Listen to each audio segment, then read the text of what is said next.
Hey guys, this is Vladimir Nemchinov living live intentionally.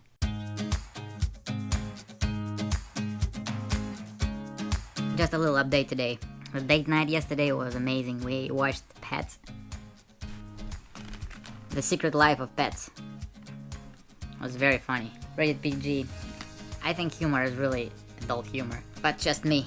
Good time with my baby girl. This week is crazy. I was at work for 11 hours. Tomorrow I will be at work for 12 hours. And then I work Saturday at least 6 hours. It's crazy. I need to go to bed really early today. I'm gonna need to get up tomorrow at 5 o'clock. But still, I wanted to vlog and I wanted just to basically share with you what's up. When I have less hours, I'm thankful that I have more time to do things after work. But when I have a lot of hours like that, like crazy, a lot of hours, it's actually gonna be closer to 60 hours. What's good about it is good money. It's a good paycheck. And that's how I look at it. Less work, more time off.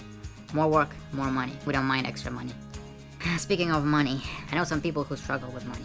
Well, even today I talked to a guy who got promoted, got different position and makes $6 more per hour than I make. And he had loans and debt, and his credit score was pretty low. So he got this job to try to pay it off. But now he didn't only not pay it off, but now he got a fancy BMW, $35,000 SUV.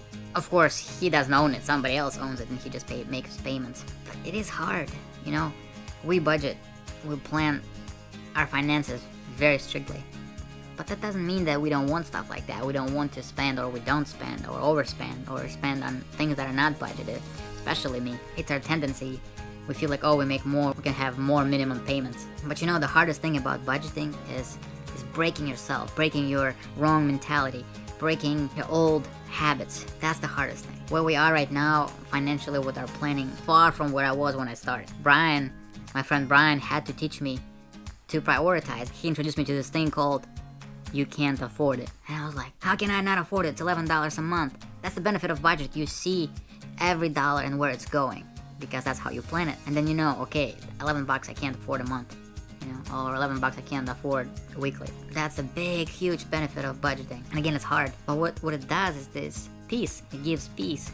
You don't need to worry about your bills because they are covered. Stick with budget, they are covered. And some people tell me, oh, you make more than we do.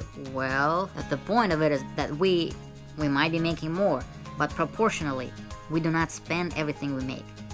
And that gives us that buffer. It gives us that little extra. Everybody can have extra by spending less. Well, if you can't afford paying cell phone or can't afford paying internet, guess what? You can't afford it.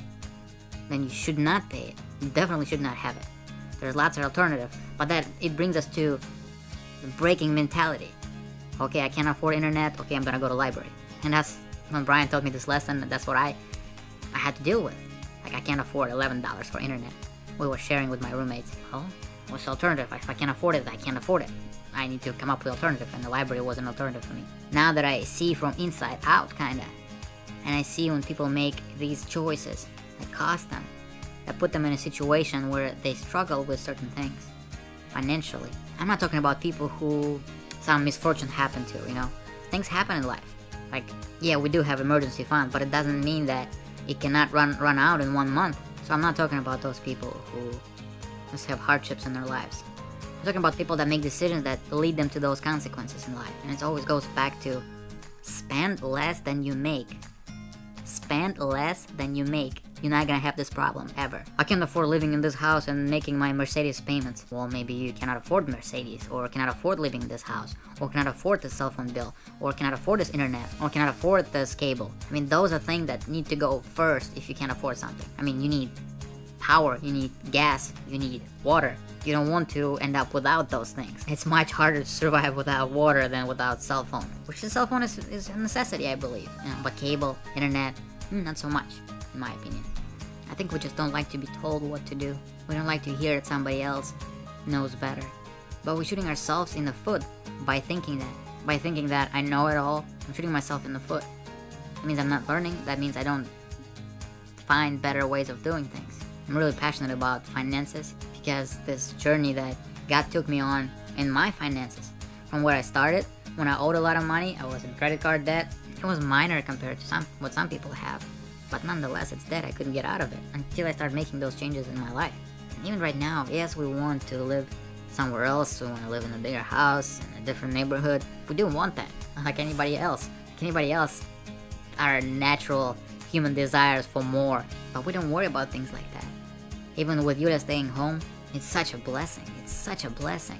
If you guys have any financial questions whatsoever, I mean, I'm not a specialist, but I can share my life, I can share my experience, I can share what I learned. If you can share with me your tips and tricks handling money, that's great. I appreciate that. Leave some comments below. How do you make it? It's always easy to say that, oh, you make more than I make. Well, I know a lot of people who make more than I make, who are worse off than we are. Because it's not how much you make, but what you do with the money you make. I never heard anybody say that before, so I'm assuming I am the one who came up with it. Here it is again. It's not how much you make, but what you do with the money you make. Let me know, guys, what you think. I feel like I'm very passionate about it, but I feel like I can't do anything because people around me struggle. I have a money map, right? Remember I talked about first step, second step, third step. It is so simple. It brings that peace about finances. Rumbling forever. Alright, guys, thank you for listening, thank you for watching, and I'll see you in the next video.